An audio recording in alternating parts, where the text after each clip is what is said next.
Hello there, it's Wednesday. Welcome to the Tyke in the Philippines. Don't forget to subscribe, like and ding dong. The water pump fella came yesterday, late afternoon. There is a bit of a video when he was here.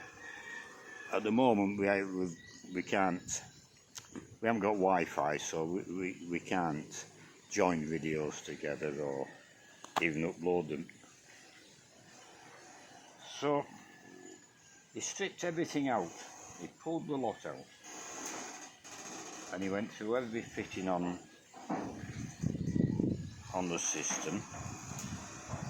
One fitting had come apart, and the half what had fallen off was at the bottom of the pipe, so we did recover it.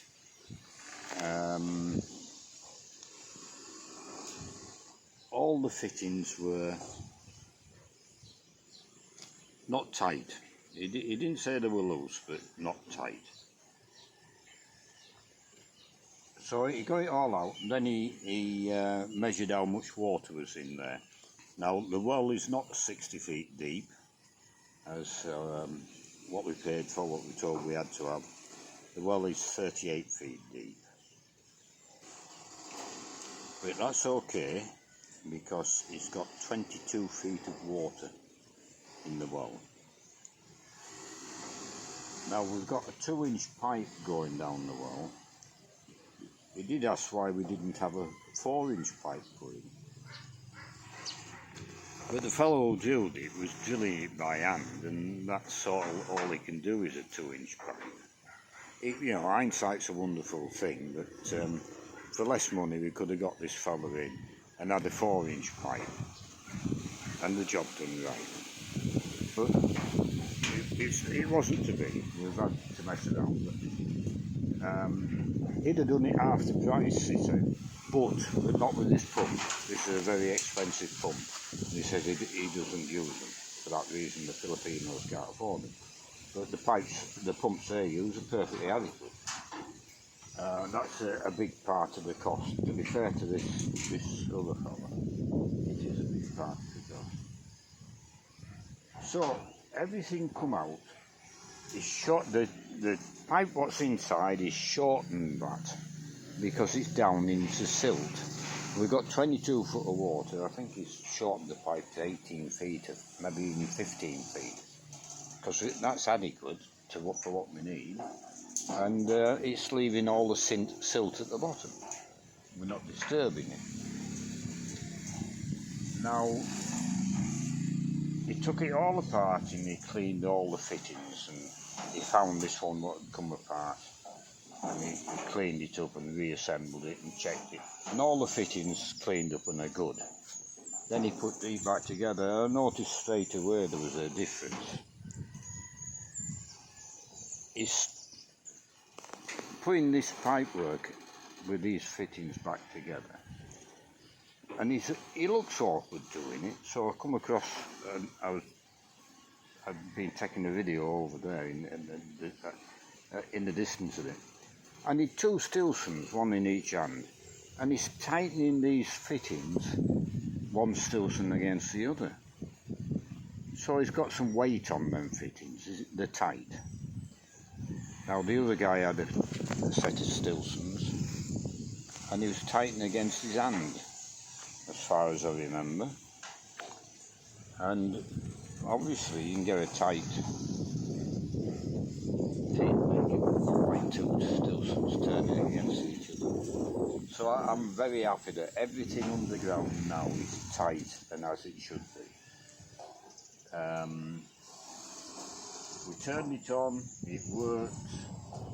I asked him about the pressure switch. He says, yeah, it's got to stay on because that's how this pump's designed. But he says it's not wired up properly. And I said, well, I've never looked, and he showed me. Now, your power coming in on the pressure switch are to the 2 outside terminals. And the 2 inside terminals are for switch itself, and he'd use one outside and the inside terminal, so that he'd bypass the pressure switch. Now he's put that pressure switch back on, wired it up properly, so we can have a tap on there, and if somebody turns the tap off, the pump stops. You turn it on, the pump comes off, comes on again. I don't need a pressure switch for anything I'm installing, but it can be on. Now it's on there, we can have a tap on off tap. But we had, luckily he needed 2 or 3 extra bits and pieces, and luckily we had them, apart from one. And we didn't have a male 1-inch threaded to female.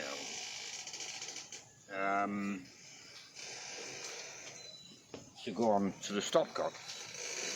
So what he done, he set this afire and he jammed it in the end so we could test the pump. And he stayed here after he'd finished an hour and a half running this pump, and he switched it off 15 minutes and switched it back on just to make sure everything was working, which it was.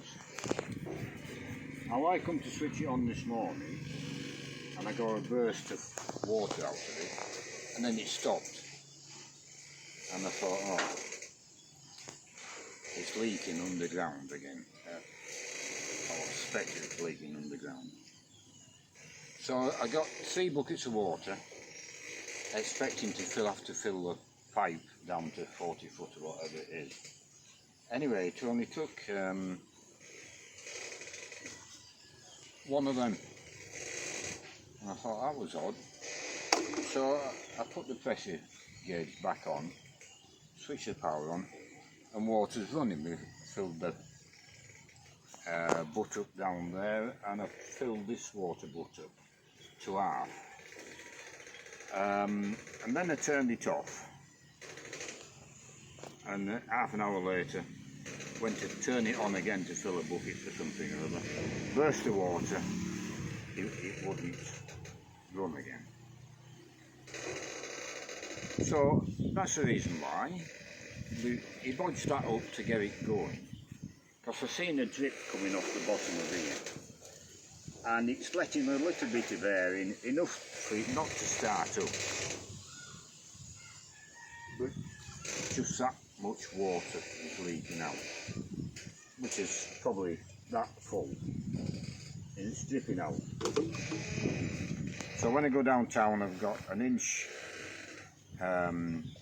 male to 1 inch female in plastic, and I'm 100% certain now I can forget about that pump. It's done. I can have a tap, put the tap on here that can turn the tap on, the pump will run. Turn it off, the pump will stop. And nobody's going to touch that now. But the fellow said any problems he'll come back and there'll be no charge. So, right, we'll have a look down here, which is where I want it to be, because I need to record this.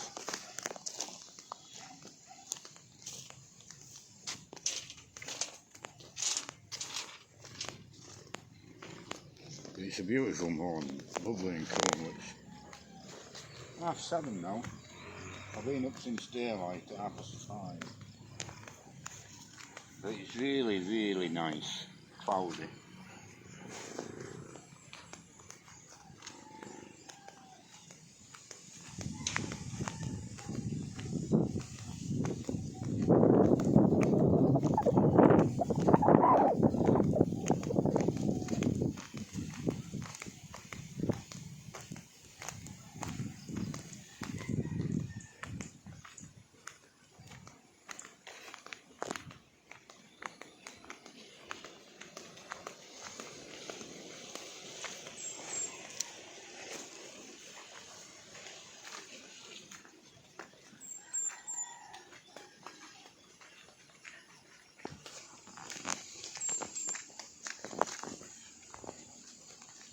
Right, we've got the iron working for 3 posts now. 1, 2, 3.